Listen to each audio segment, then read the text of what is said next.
C'est avec joie que nous vous accueillons dans ce temple d'Alvar, puisque nous avons choisi d'aller de temple en temple afin de donner droit à la vie ecclésiale de chaque territoire. Et c'est donc l'équipe pastorale de Grenoble qui va prendre en charge ce culte. Et donc c'est avec joie que je célébrerai ce culte avec Marie-Pierre Van Den Bosch, avec François Dietz, et puis nous avons la chance aussi d'être accompagnés à l'orgue avec Christine Seidenwinter. Je vous invite à entrer dans ce temps de culte.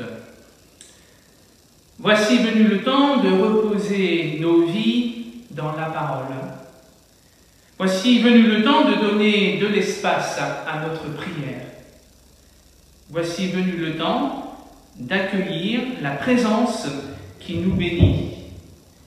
Que la paix de Dieu, Père, Fils et Souffle Saint soit avec nous tous ce matin. Le Sauveur est ressuscité. Amen.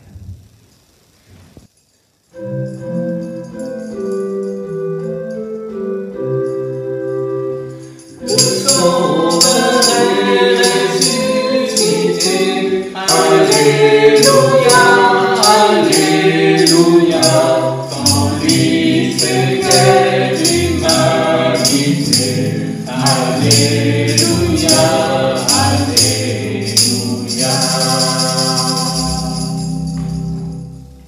Bonjour et bienvenue dans notre temple d'Alvar. Ce 10 mai devait être ce qu'on a coutume d'appeler la journée d'Alvar. Journée où de nombreux membres de notre paroisse viennent nous rejoindre dans ce petit temple d'Alvar. C'est l'occasion de se retrouver, après le culte, pour l'Assemblée générale des Amis du Temple, de partager un repas dans une salle de la mairie et de se rencontrer l'après-midi autour d'une conférence, d'un débat, d'un film, d'une exposition selon le thème choisi pour l'animation de l'été sur Alvar. Cette année, nous aurions dû avoir également 3 baptêmes au cours du culte. 3 des enfants de l'école biblique qui en effet ont demandé à être baptisés. Camille, Kaina et Rachel. Confinement oblige, rien de tout cela n'aura lieu. Et nous adressons toutes nos pensées à ceux qui auraient dû être ici, avec nous. Je pense tout particulièrement à Camille, Kaina, Rachel et toute leur famille, en leur disant que ce n'est que partie remise. Est-ce qu'il y aura des cultes cet été? Pour le moment, nous n'en savons rien. Nous devons suivre les consignes du niveau national et les décisions du Conseil presbytéral. La recherche des pasteurs pour cette période est bien sûr suspendue et ceux qui étaient déjà prévus attendent les consignes à venir. Nous vous tiendrons informés, bien entendu. Et je vous invite maintenant à la louange. Gloire à toi, Seigneur, toi qui fais naître le jour et donne à chaque chose sa saveur. Gloire à toi qui nous appelle à vivre, qui nous fait exister, qui toujours et sans cesse nous fait confiance, qui inlassablement nous tend la main. Gloire à toi pour les signes de ta présence parmi nous, pour le pain partagé, pour l'amitié retrouvée, pour la paix donnée et accueillie, pour l'amour manifesté. Gloire à toi qui nous permet d'espérer même au milieu de la nuit, qui nous invite à oser dire que la vie est plus forte que la mort et qu'après la nuit, la lumière va jaillir. Et pour prolonger cette louange, je vous propose que nous chantions au psaume 138, que tout mon cœur soit dans mon chant, les strophes 1, 2 et 3.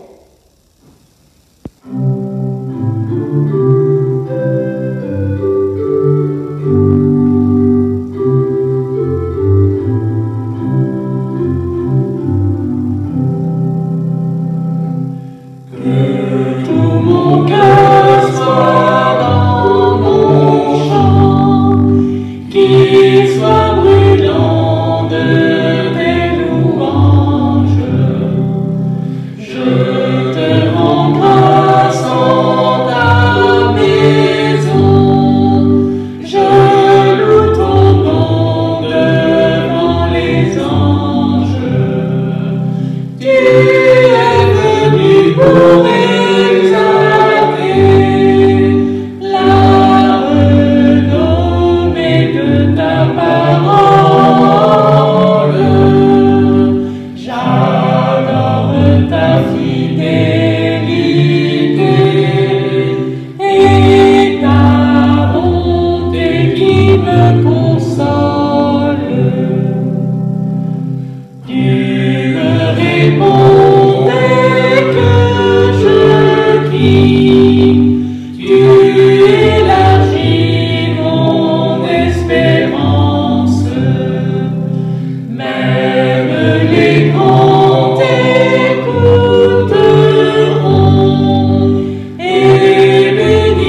Ton saint amour au roi des cieux, veille en tout lieu sur toutes choses. Dans ses projets tu suis des yeux, l'orgueil tu en disposes. Ta paix, mon Dieu, durera toujours. C'est ton amour qui me délivre. Quand je suis le plus éprouvé, ton bras levé me fait revivre. Et quand je suis au désespoir, c'est ton pouvoir qui me relève. Ce qu'il t'a plu de commencer, sans cela c'est ta main l'achève.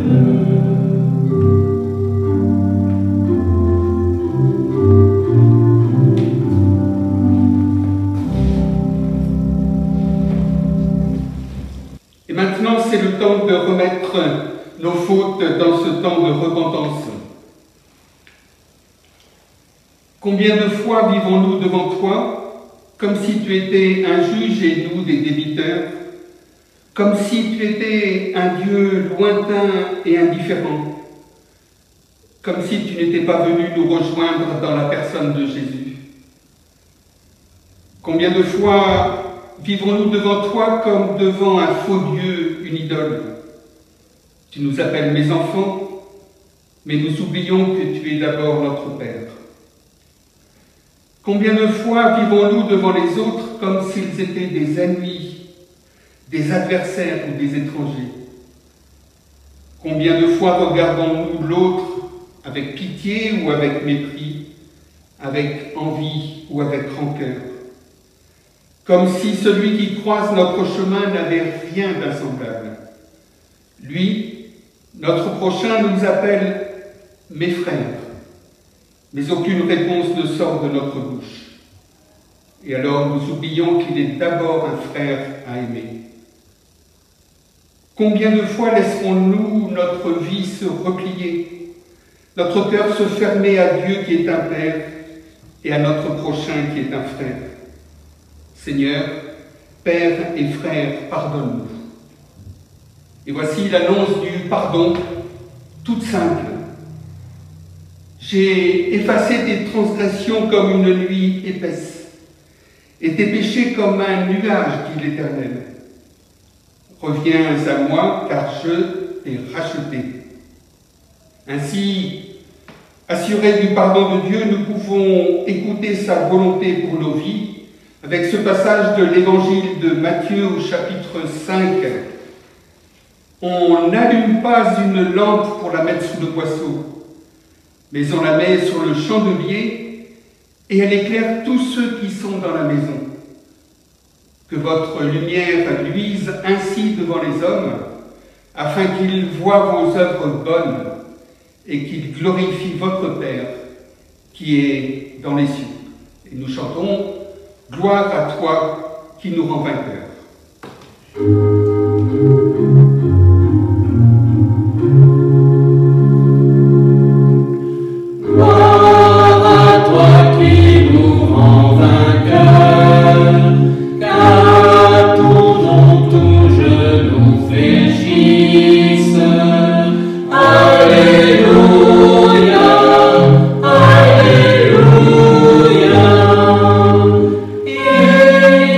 La terre en son nom.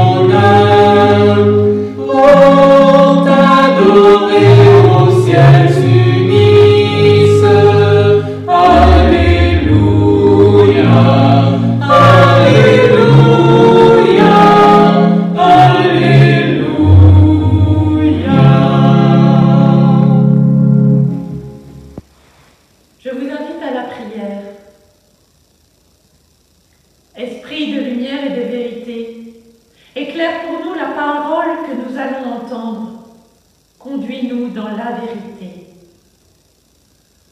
Esprit de sainteté, viens habiter notre pensée et notre cœur. Rends-nous attentifs à ta volonté. Rends-nous soucieux de ce qui t'obscurcisse en nous. Esprit du Fils, qui souffle là où tu veux, guide-nous vers la raison de notre existence, la connaissance du Père. Esprit d'amour, de joie et de paix, brillons-nous comme une flamme que rien ne puisse éteindre. Amen. Lecture des Actes des Apôtres au chapitre 6, les versets 1 à 15. À ce moment-là, le nombre des disciples devient de plus en plus grand, et les Juifs qui parlent grec se plaignent des Juifs du pays. Ils disent, chaque jour, au moment où on distribue la nourriture, on oublie les veuves de notre groupe. Alors, les 12 apôtres réunissent l'ensemble des autres disciples et ils leur disent, nous ne devons pas cesser d'annoncer la parole de Dieu pour nous occuper des repas. C'est pourquoi, frères, choisissez parmi vous 7 hommes que tout le monde respecte, remplis d'Esprit Saint et de sagesse. Nous leur confierons le service des repas et nous continuerons fidèlement à prier et à annoncer la parole de Dieu. L'assemblée entière est d'accord avec eux. On choisit Étienne, un homme rempli de foi et d'Esprit Saint. On choisit aussi Philippe, Procore, Nicanor, Timon, Parménas et Nicolas, un homme d'Antioche de Syrie qui obéit à la loi de Moïse. On les amène devant les apôtres.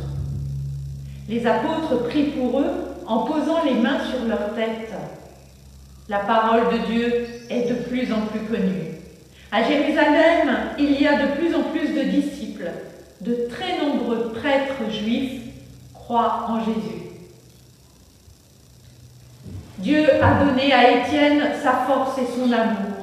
Alors il fait des choses extraordinaires et étonnantes dans le peuple. Les Juifs de Cyrène et d'Alexandrie ont l'habitude d'aller dans la maison de prière appelée maison de prière des esclaves libérés. Avec des Juifs de Cilicie et de la province d'Asie, ils se mettent à discuter avec Étienne, mais ils ne peuvent pas avoir raison contre lui. En effet, l'Esprit Saint lui donne la sagesse pour parler.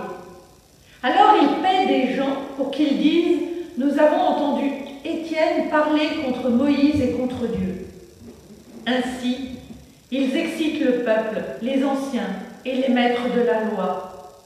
Puis, ils s'approchent d'Étienne, ils l'arrêtent et le conduisent devant le tribunal. Ils amènent aussi de faux témoins qui disent « Cet homme parle sans arrêt contre le Saint-Temple et contre la loi de Moïse. Nous l'avons entendu dire, Jésus de Nazareth détruira ce temple et il changera les coutumes que Moïse nous a données. » Tous les membres du tribunal regardent Étienne. Son visage ressemble à celui d'un ange.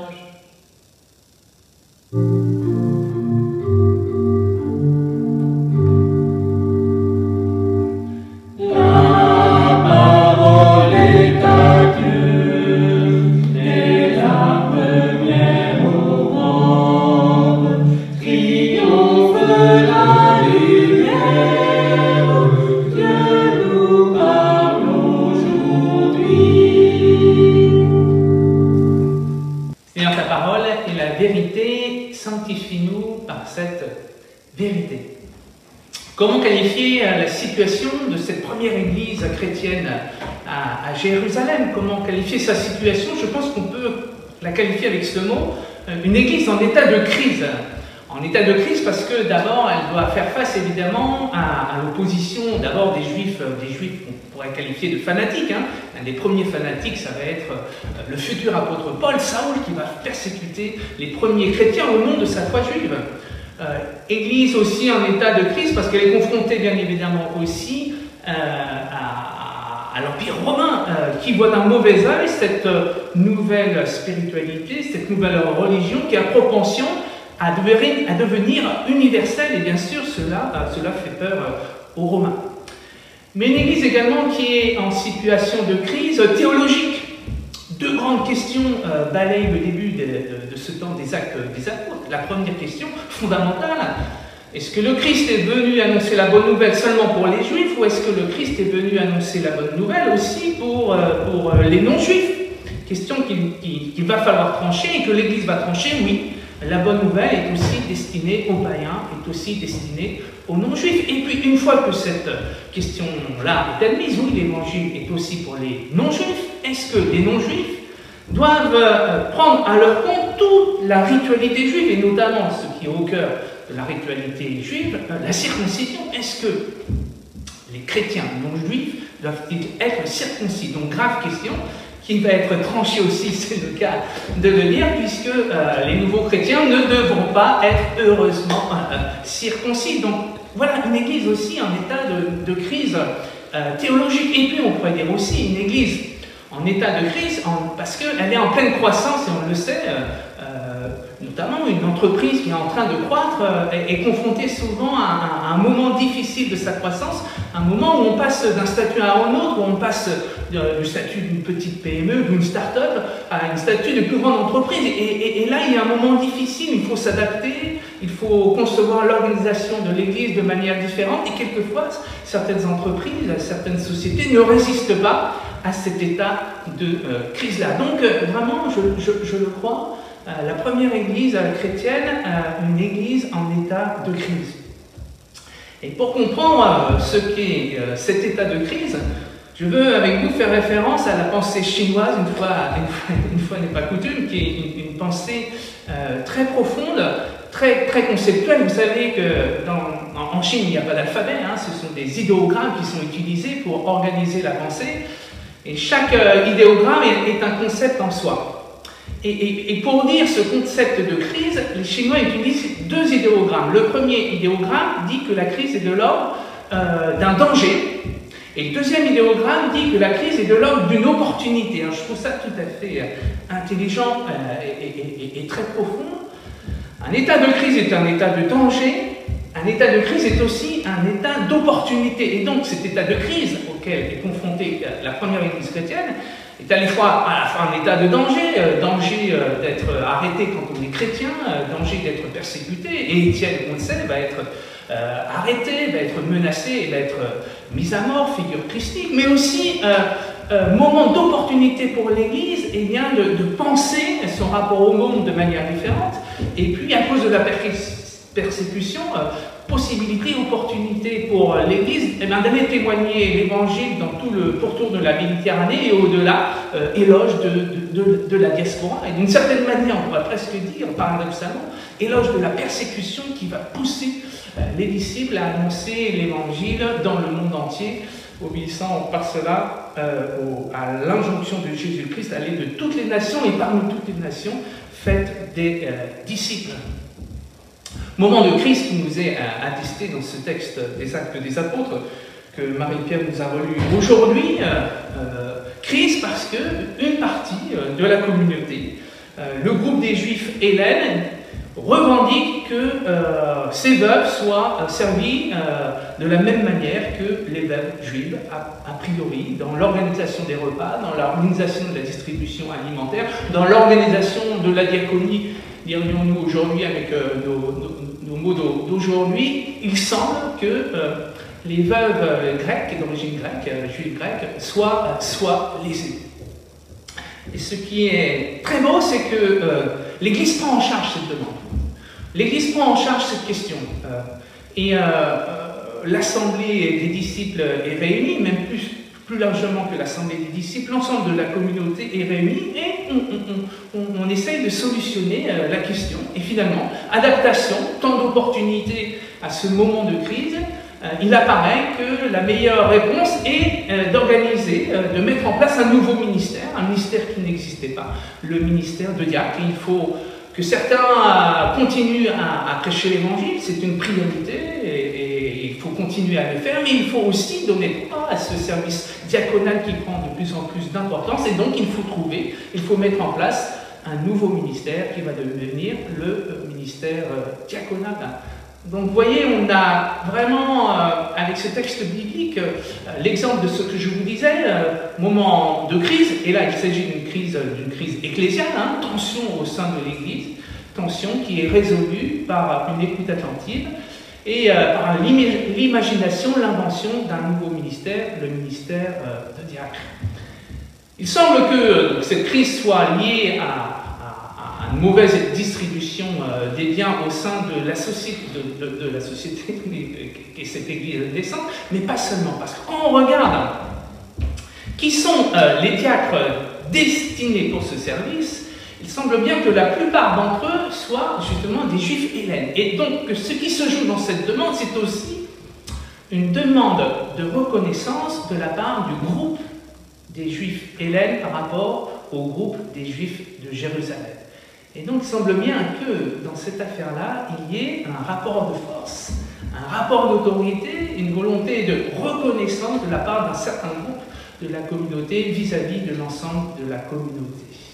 Ce qui a été, chers amis, c'est ce qui sera, nous dit l'Ecclésiaste, et on le sait bien, dans nos communautés aussi, souvent se joue aussi ce nœud de tension entre des groupes, certains groupes et d'autres groupes, la volonté d'être reconnu pour son identité, pour son ministère, pour sa vocation, pour son identité, tension, pour faire court parfois, entre partisans d'une théologie libérale et partisans d'une théologie évangélique. Eh bien, ce début des Actes des Apôtres nous dit et nous montre qu'il est possible de faire corps, qu'il est possible de garder son identité, pourvu que chacun mette un peu de compréhension, pourvu que chacun ait un tant soit peu de souplesse, et pourvu que soit convoqué ce grand acteur, cet acteur principal du livre des Actes des Apôtres, qui n'est ni l'apôtre Paul, ni Pierre, mais qui est le Saint-Esprit.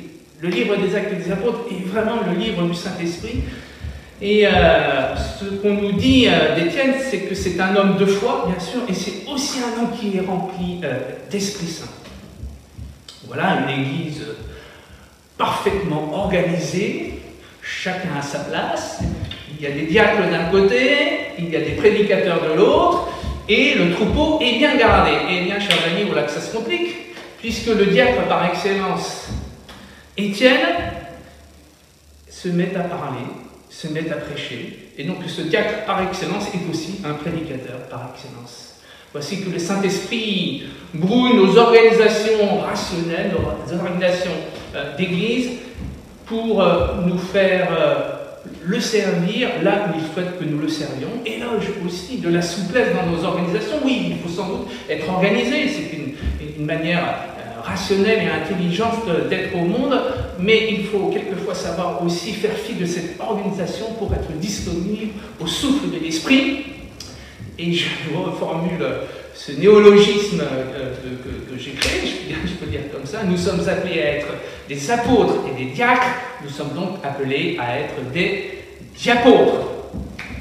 Une église en état de crise, une église qui doit faire face à des dangers, une église aussi qui, face à ces dangers, a des opportunités pour changer sa manière d'envisager le monde, sa manière d'être au monde. Tellement.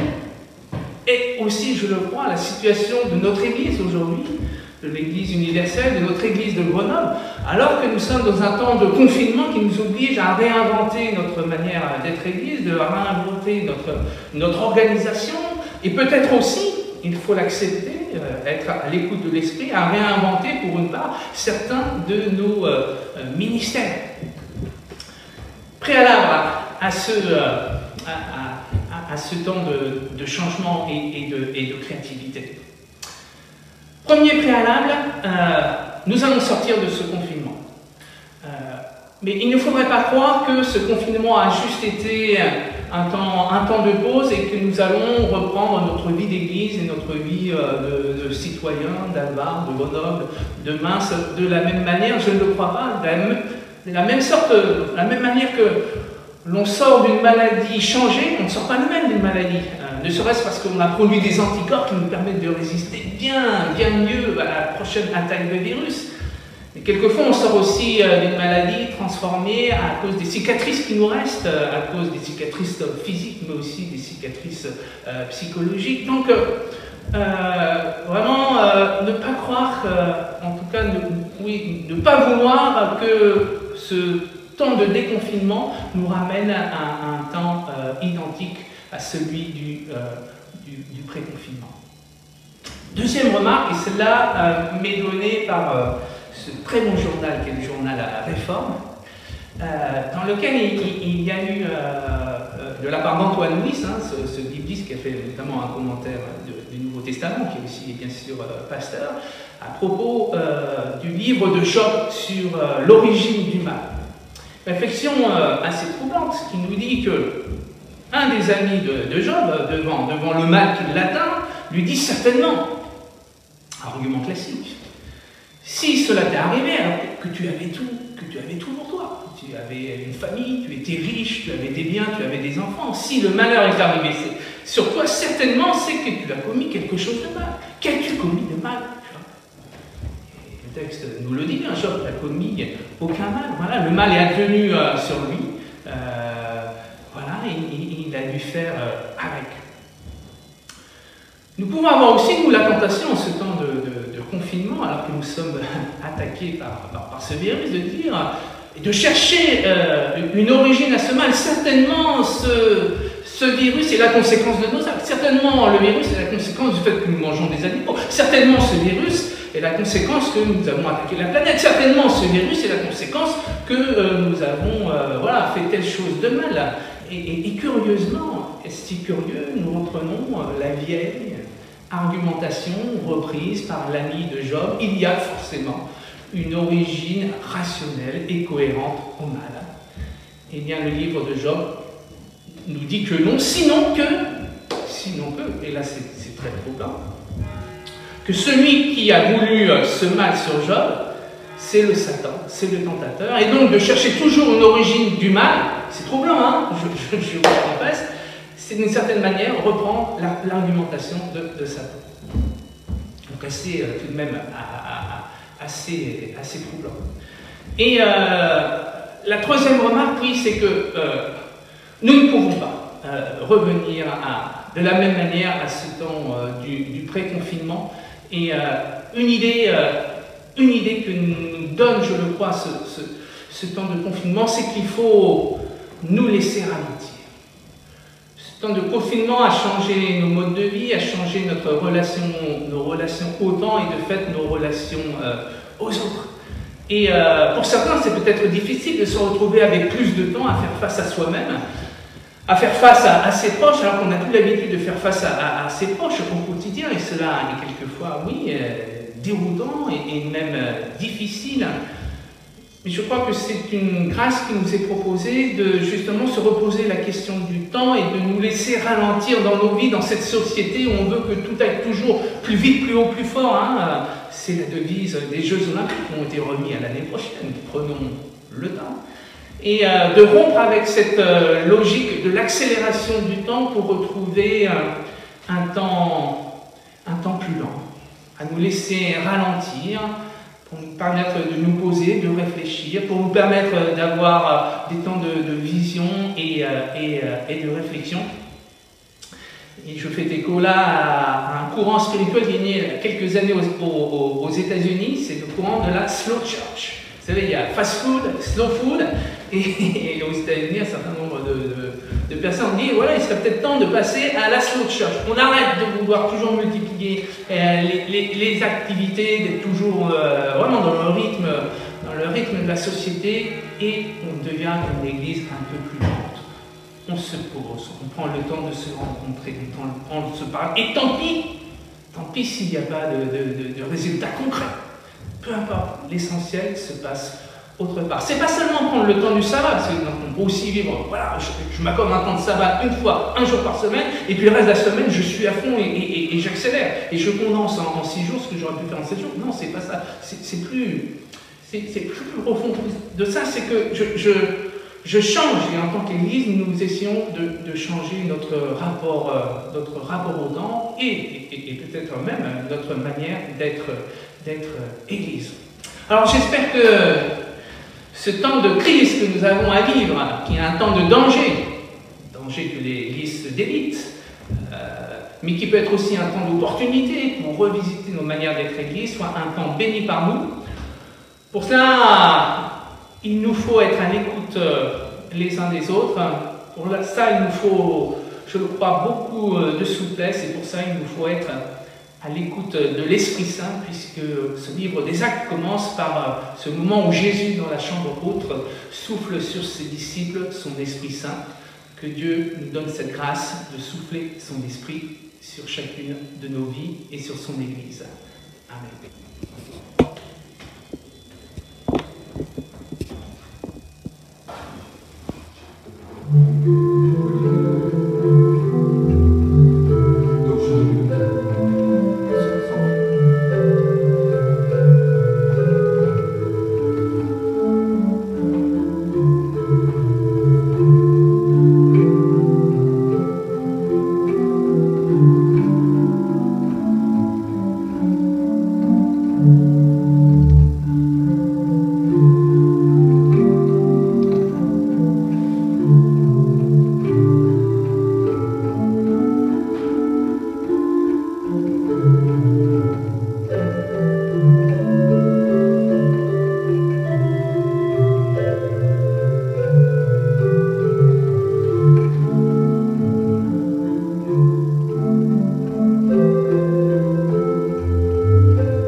Édifiés par la parole de Dieu et poussés par l'Esprit Saint, nous affirmons notre foi. Nous croyons en Dieu. Malgré son silence et son secret, nous croyons qu'il est vivant. Malgré le mal et la souffrance, nous croyons qu'il a fait le monde pour le bonheur et pour la vie. Malgré les limites de notre raison et les révoltes de notre cœur, nous croyons en Dieu. Nous croyons en Jésus-Christ. Malgré les siècles qui nous séparent de lui, nous croyons en sa parole. Malgré sa faiblesse et sa pauvreté, nous croyons que sa mort est notre vie. Malgré nos incompréhensions et nos refus, nous croyons en sa résurrection. Nous croyons en l'Esprit Saint. Malgré les apparences, nous croyons qu'il conduit l'Église. Malgré la mort, nous croyons à la résurrection. Malgré l'ignorance et l'incrédulité, nous croyons que le royaume de Dieu est pour toutes les femmes et tous les hommes. Amen. Et nous chantons, Seigneur, fais de nous des ouvriers de paix.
Baptiste d'amour.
temps des annonces et de l'offrande, nous n'allons pas faire d'annonces particulières. Je vous invite à regarder sur le site internet des annonces qui sont faites par Philippe Sauter et qui seront à jour puisqu'on enregistre ce culte quelques jours avant dimanche. Nous entrons dans ce temps d'offrande. Vous savez qu'il vous est possible de payer en utilisant le site internet, de faire une offrande en utilisant le site internet. Vous pouvez aussi bien sûr continuer à envoyer vos chèques et vos dons à l'église de Grenoble, à l'église d'Alvar et à l'église de Mins. Voilà, je vous invite à la prière. Lance ton pain à la surface des eaux, car à la longue tu le retrouveras. Dieu notre Père, reçois l'offrande que nous te présentons, que dans le service de nos semblables, elle serve à ta gloire et au bien de l'Église. Tu es béni pour les siècles des siècles. Amen. Et nous chantons ensemble être édifiés et témoigner. Être édifié et témoigner, être édifié et s'engager pour bâtir, accueillir, rayonner et rêver.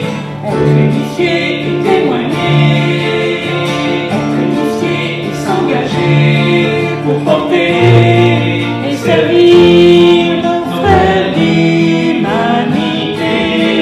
Et je crois, malgré moi, à l'amour qui m'est donné. Et je crois, malgré moi, au prince de la paix. Et je veux proclamer avec tous mes frères de foi que Dieu nous a créés pour le bonheur et la joie. Il nous appelle en tant que corps, afin que nous soyons plus forts qu'une alliance et nourris, toi qui es le pain de vie. Il nous appelle, tu nous envoies, nous sans toi, ton esprit, ton amour, notre ressource chaque jour. Et je crois, malgré moi, à l'amour qui m'est donné. Oui, je crois, malgré moi, au prince de la paix. Et je veux proclamer avec tous mes frères de foi que Dieu nous a créés pour le bonheur et la joie. Accueillez-vous les uns les autres, pardonnez-vous toutes vos fautes, bienveillants, élevés, vous êtes tous très bien aimés. Libérez-vous de toute forme, faites à toutes les réformes, écoutez, agissez, c'est la vie est donnée. Chantons aujourd'hui, nous unis par celui qui nous a sauvés, afin de le célébrer. Nous voulons fidèlement obéir à sa parole, être celle de la paix et du bien pour notre monde. Vérifier et témoigner. Nous nous unissons maintenant dans la prière. Ô Dieu notre Père, nous te remercions de nous avoir adressé ton appel, parce que cet appel a donné un sens nouveau à nos vies, et parce que cet appel nous propose une place où nous pouvons servir. Aide-nous à discerner et à comprendre ce que tu accomplis dans le monde. Donne-nous ta présence, donne-nous ton esprit, pour ne pas répéter les erreurs du passé. Permets que nous sachions faire preuve de lucidité et de créativité,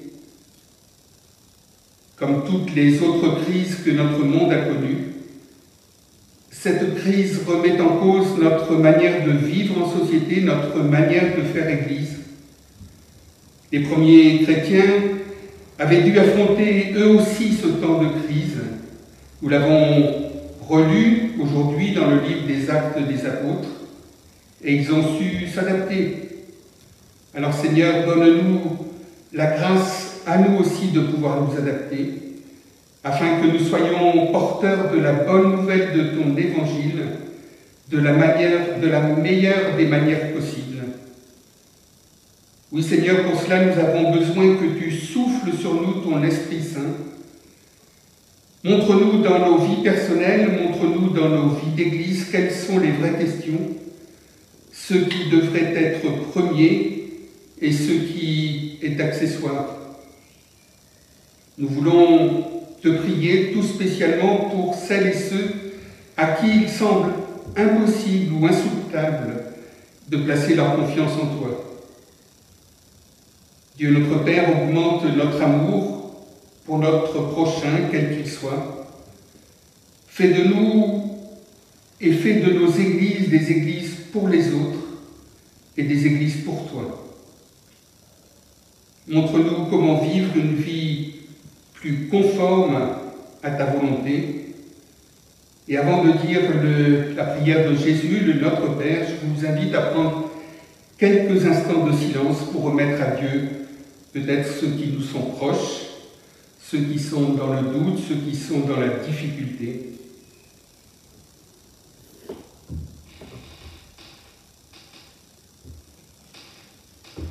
Voilà Seigneur, nous rassemblons tous ces noms dits dans le secret de notre cœur à travers la prière que Jésus avait apprise aux disciples à la première communauté.